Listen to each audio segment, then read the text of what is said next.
After a disappointing second-round loss, how can the Phoenix Suns beat the Denver Nuggets? It's part 2 of our 13-question Suns season preview series.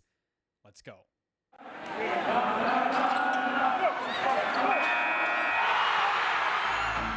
You are Locked On Suns, your daily Phoenix Suns podcast, part of the Locked On Podcast Network, your team every day.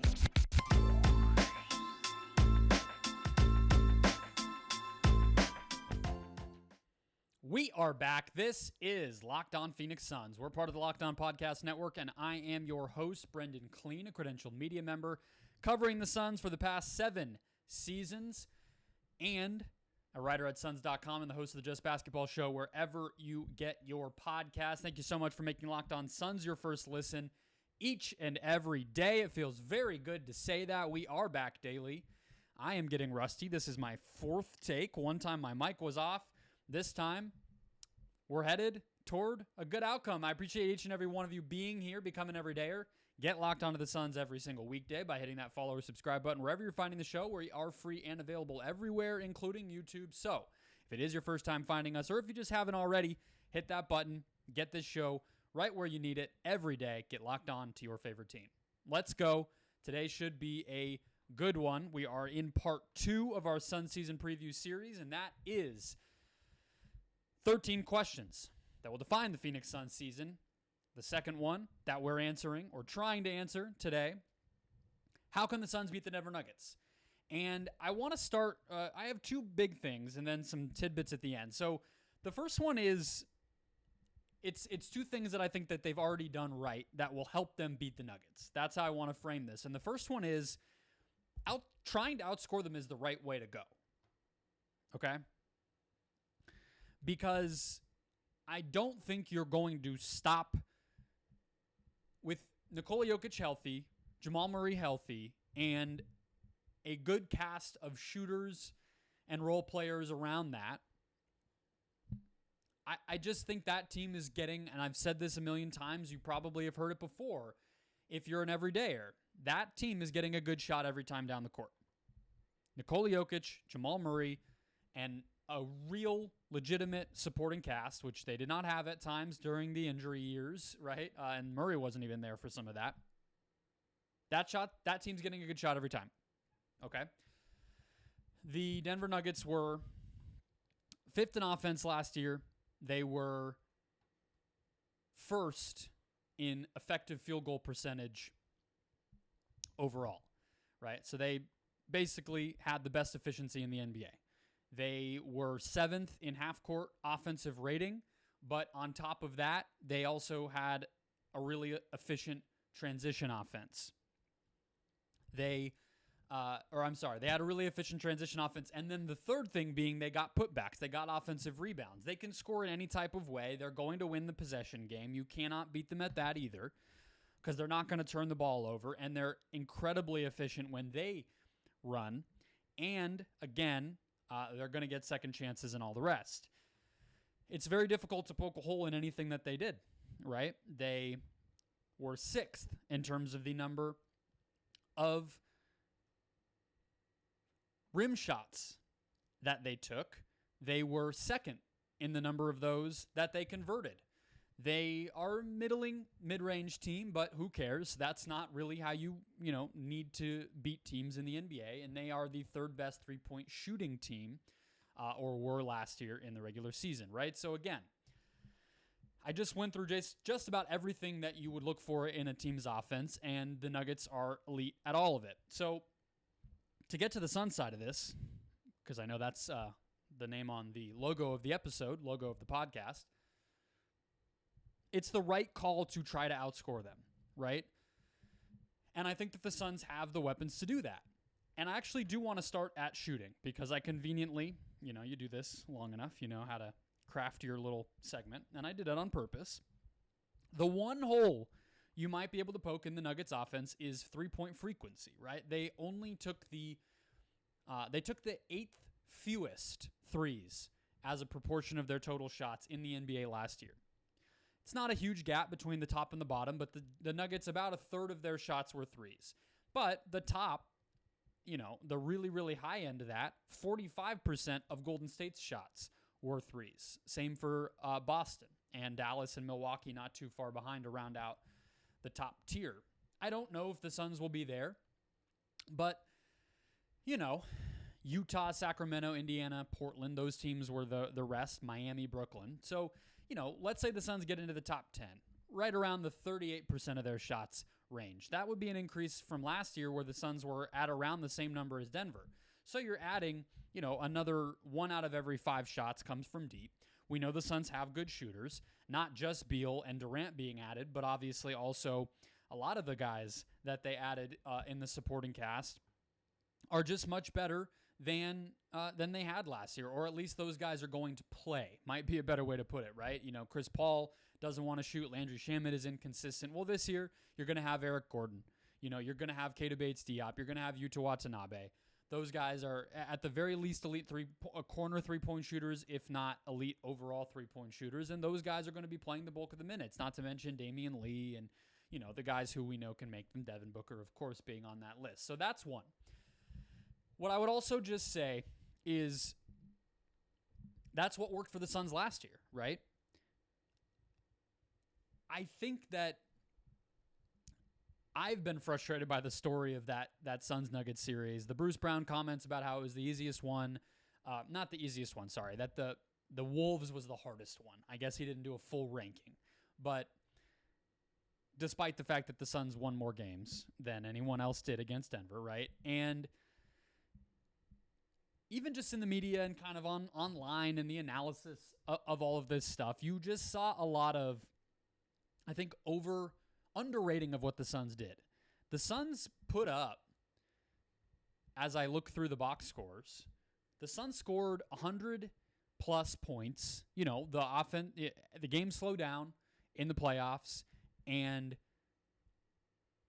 there were some weird games with foul trouble and injuries and everything else. The Suns scored 100-plus points in 5 of 6 games, just like Denver did.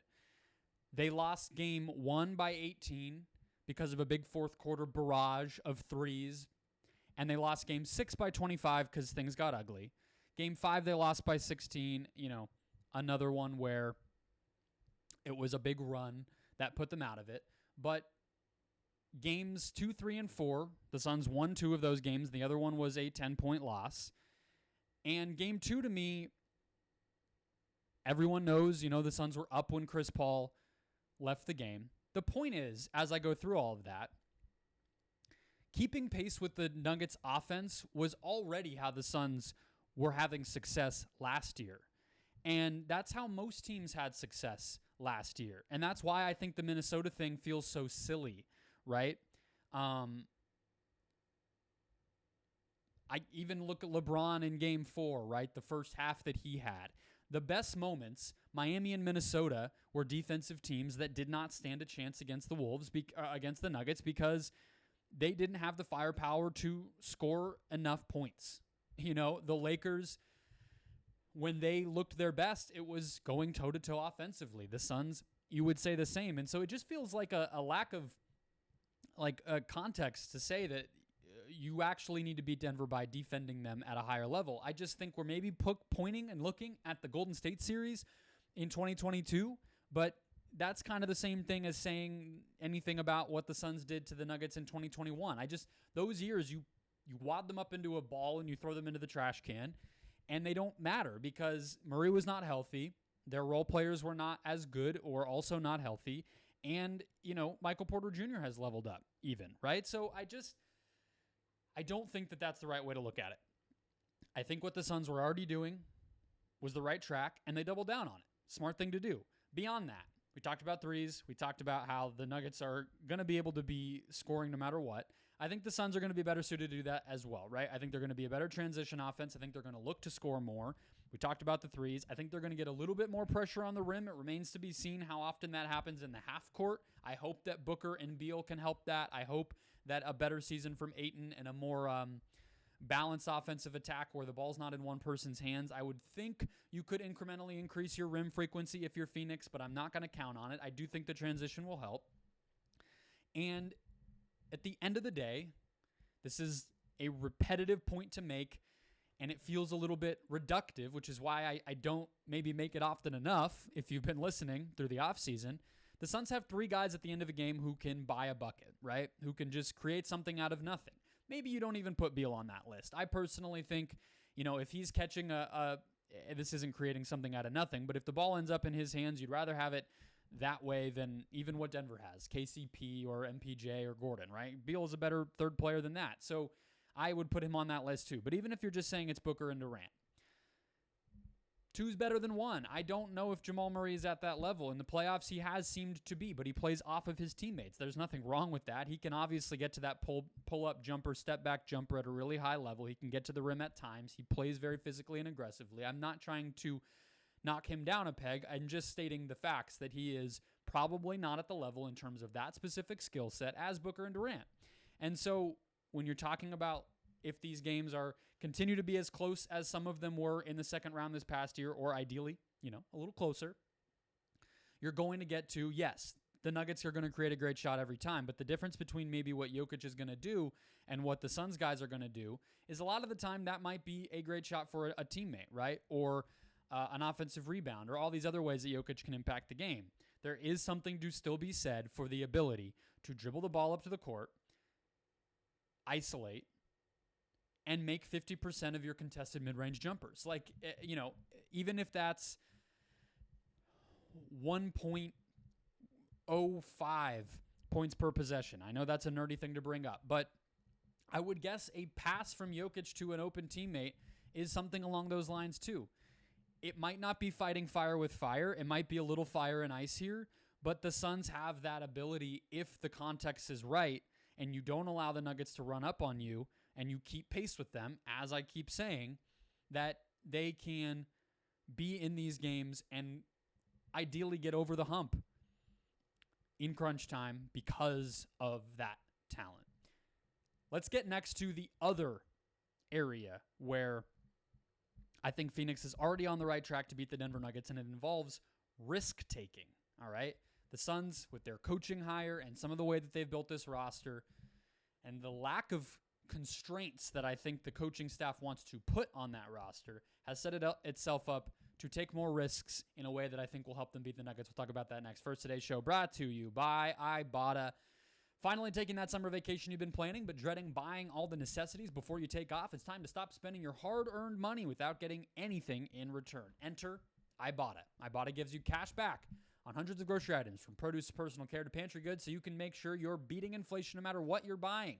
Either link your loyalty account or upload your receipt after you shop and get your cash back easy. The average Ibotta user earns $120 back per year. That could cover the cost of an entire grocery trip, or you could use that cash back to buy a flight you've been eyeing, the game you've been dying to go to, or the fancy dinner you've been craving. Other apps give you points that don't amount to much, but with Ibotta, you get real cash back that you can cash out to your bank account, PayPal, or gift cards to places like Lowe's, Macy's, Sephora, Best Buy, and more. Right now, Ibotta is offering our listeners $5 just for trying Ibotta by using the code LOCKED. When you register, just go to the App Store or Google Play Store and download the free Ibotta app and use the code LOCKED. That's IBOTTA in the Google Play or App Store. Use that code LOCKED. And we're keeping it rolling. Let's talk about risk. Let's start with Frank Vogel. I kind of wanted to go back and try to watch some highlights, right? Frank Vogel's beaten the Denver Nuggets before. I just couldn't really wrap my arms around it too much because the point I just made in that last segment about how, throw the Golden State series in the trash, throw the Phoenix series in the trash from 21 and 22. Obviously, the Nuggets were healthy in 2020, but, that was 3 years ago, and it'll be 4 years ago by the time the Suns might match up with them again. I didn't glean a lot from Frank Vogel beating that team, right? I would say going small. I would say not playing Dwight Howard and JaVale McGee, right? That's big. Playing Anthony Davis at the 5. By the end of that Denver series, the bigs were getting DNPs. I think Dwight was playing like 8-10 minutes a game as a starter. That was good. But one thing I did notice, if I had to try to look back, and this will lead us into the bigger picture with Vogel on this Suns team, not the Lakers, but that year, I think the Suns fell into a weird trap with maybe overthinking it or underthinking it, guarding Jokic, where, guarding straight up became like, don't even put up a fight. And watching back, again, a different version of Jokic, a more scoring, aggressive version of Jokic is what the Suns have to deal with. In 2020, he was not looking to score for himself quite as often, and he hadn't added the strength to get to his shot more easily. But that said, guarding him straight up meant AD is guarding him in the post, but they were swarming, right? You know, they were sending LeBron to help on contests or doubles or, you know, making a pass more difficult because there's a body or some arms between you and your target if you're Nikola Jokic, right? There were these little elements that the Lakers were able to deploy their size and take advantage of Jokic's lack of aggressiveness back then to exploit. Jokic was still pretty good. The Nuggets were competitive in that series overall, and their defense, I would say, was a big part of why they didn't win. That's why they go get Aaron Gordon. So it wasn't just about that stuff. But that speaks to the risk-taking that I think the Suns will see under Vogel, and why I think that was the smart move, right? And I think you'll see it not just against Jokic, but in this Nuggets matchup, you will see the Suns overload, overhelp, over-rotate in order to mix things up, affect the processing and reading of the game that a great player like Jokic is going to be able to wield, right? You're going to try to mess with that. And, you know, on top of that, I would say you are going to likely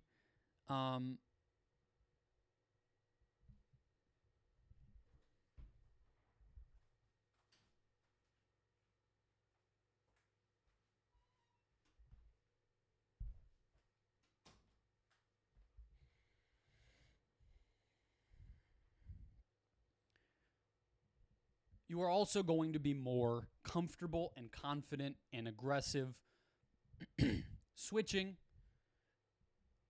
exploiting shooters that can't make shots, all these things that not going to say that the Suns did not do it against Denver in this most recent matchup, but I would definitely say that it wasn't enough, and it wasn't as creative, and it wasn't as aggressive, and it wasn't as risk-oriented, right? I would say the same thing about the offense, right? I think it's a little different because it's not going to be necessarily some sort of a version of aggressiveness, although I would say that, you know, pushing in transition and we'll see what happens with the offensive glass.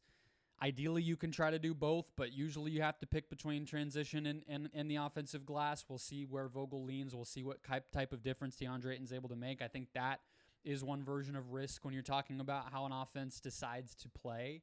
But the one that I'm really talking about is, and this is not a criticism of teams that play through one style and one creator, right? The Suns rode that with Monty and Chris to high heights. But there is a level of risk involved with how the Suns have built this roster without having that primary playmaker. I think it's risky to say, yeah, all of our guys are going to get it. As Vogel said in the interview that we talked about last week, you know, the idea of not really wanting to run a set offense in the half court, not wanting to have to set your offense is what I mean. You know, just playing so fast and playing a read and react style with some simplistic half court actions that your great star primary creators are able to just read and react to. That's risky. You know, it's a risk not a lot of teams can make. And obviously the Suns, when they brought Chris Paul in, didn't quite think that they could run that risk. And obviously, in fact, had Rubio to mitigate that risk before Chris even got here, right? So to me, that is another element of how you will beat Denver that I think is for the better, and that the Suns are already headed in the direction of, and part of the answer of how you beat them, right? Because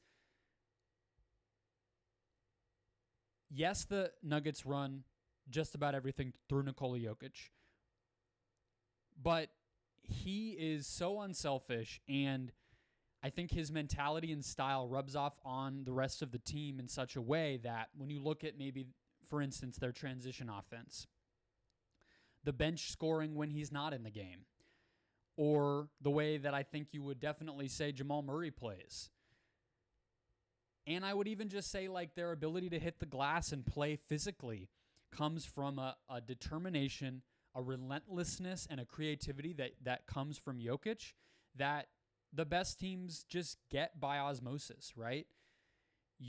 It's a lot easier to be empowered when your best player is so giving and so, again, relentless.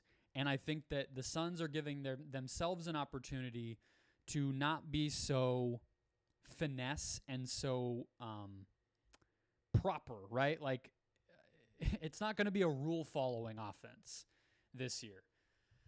It is going to be a figure-it-out offense.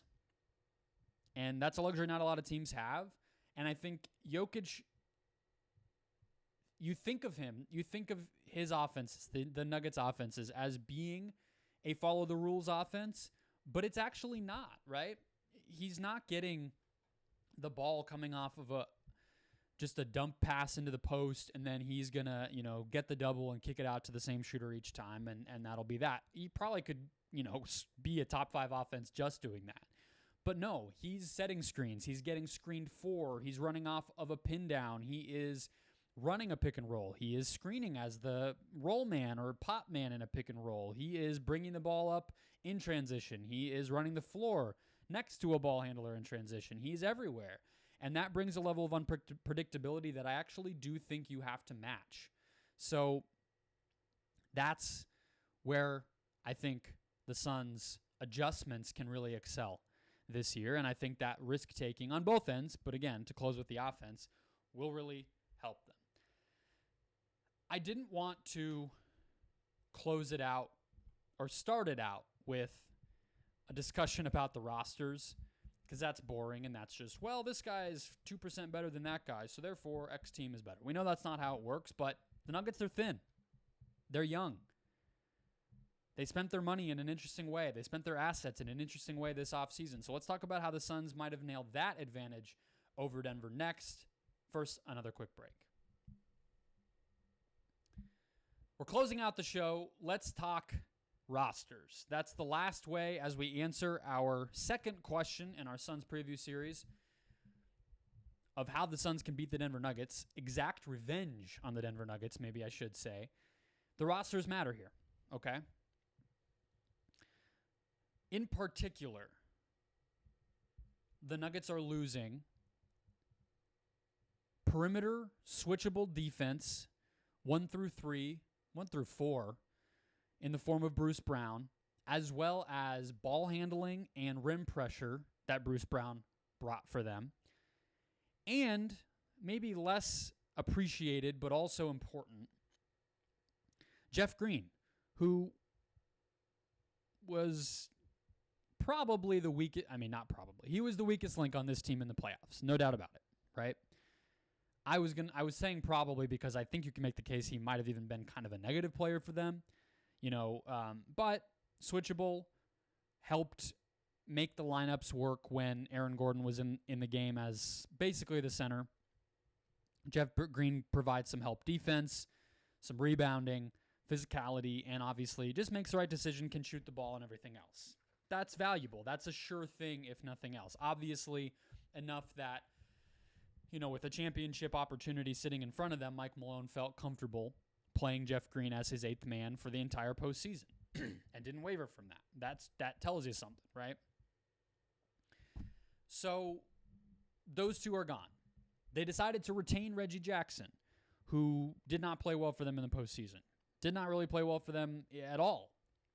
They gave him a big raise, and he's going to be the guy who probably replaces the Bruce Brown minutes for this team, at least early in the season. I believe that Zeke Naji is good enough to replace some of what Jeff Green brought. I think that if he can improve his defense especially, but then also just sort of learn what he is offensively, can he be a great offensive rebounder? Can he be a great finisher? Can he start to shoot more and make those shots and be a real threat from deep? I don't know. But now you're already getting to the question marks, right? Christian Brown, okay. What is he going to take a big step forward in offensively and defense, really offensively in year 2 to make him better than he was, which really was somewhat of a wild card, even though it turned out to be a good wild card most nights when they needed him. The regular season, he was up and down. He was in and out of the rotation. And then beyond that, who actually plays? Like I think Hunter Tyson is a pretty good player. Vlatko Čančar was the most likely candidate and then got hurt in FIBA. You have Justin Holiday and DeAndre Jordan in the way of vets. Not sure it's going to be those guys. You have Strother and Pickett, who are more perimeter guys, kind of scorers and shooters. Is it going to be them? I mean, my guess would be you're looking at a bench of Jackson, Najee, Peyton Watson, who Kevin Durant has spoken highly of and is just sort of an athletic forward, very raw, but could start to round out his game, and Brown. I think that's sort of your 9-man rotation. Maybe the 10th is Justin Holiday, if I had to guess. And there you go. But again, that's not just about the bench. That's about if somebody does miss time. And Michael Porter Jr. has had an injury history. This team was incredibly healthy all last year. Does that sustain? And if not, you're talking about, okay, now you're looking at another one man deeper into that bench. Is it Hunter Tyson having to play as a rookie, And that is where the dominoes start to fall. To pivot back to the Suns. To me, the Nuggets have 6 sure things in the way of their starting lineup, plus I would say Christian Brown, to me, feels like that, right? Maybe you would only say the Suns have 6 as well. We talked already about how the Suns' 6 probably stacks up better than Denver's. It's just the lack of chemistry, the lack of continuity, the lack of two-way ability, and an identity, right? That's what the Suns don't have, but they have the talent. But what starts to happen if the guys who are these mid-prime veterans, as James Jones likes to call them, that I've started to call them myself, what happens if any one of them steps up? Well, now you're getting to 7 guys, 8 guys, 9 guys, right? And I think, to me, Drew Eubanks is more of a sure thing than Zeke Naji. To me, Keita Bates-Diop is more of a sure thing than, let's say, Peyton Watson, right? And these guys have NBA experience. Josh Okogie, more of a sure thing than any of the, he's probably a better defender than anybody that they could throw out there. I guess the three-point shot is always a question. But the point is these guys have played minutes on NBA teams. They are mid-prime veterans because they have played multiple seasons in their careers and are using this opportunity as a way to compete on a championship team and take a step forward. The Nuggets are expecting old guys to hold on for one more year or incredibly young guys to break out. That can happen. If you wanted a player to get better unexpectedly for your team, you would probably want them to be playing next to Nikola Jokic, right? And so I'm not saying it won't happen. I'm just saying in the thinnest of margins that these playoff series are decided by, that championships are decided by, that even games often are decided by in the NBA with how much talent and ability there is in this league. Those thin margins include something like depth, something like experience, and as much chemistry and identity as you would say the Nuggets starting lineup has, their bench lineups, their second units do not have that at all. The Suns haven't played together, but you know what all these bench players are for the Suns, and it's not that hard to piece them together into a coherent lineup versus, a second unit that is something like, for Denver, Reggie Jackson, Jamal Murray, Christian Brown, Peyton Watson, and Zeke Naji. That doesn't seem great, So that's where I'm coming from. It could be one of the things that decides what should be an incredibly tight matchup over the course of a game, over the course of a season, over the course of a series, right? That's all. That's why I didn't want to start with it, because I don't think it's the most important thing. I think the offensive improvements and comparisons, as well as the strategic changes and aggressiveness and risk-taking, are more important, which is why I started with them. But again, the rosters matter. That will wrap us up. That was part 2 of our 13 questions that will define the Phoenix Suns season preview series. If you liked what you heard there, hit follow, hit subscribe. Part 3 will be tomorrow. 4, 5, 6. As you know, we're going for the next 2.5 weeks. Getting you every angle you need. Try to book some guests the rest of the way. Get some other people's thoughts in here. A lot of people around the Suns community that I want to bring on. Talk Suns with. Get these questions answered. So we'll do that as we go. In the meantime, enjoy your Tuesday, and I will talk to you tomorrow.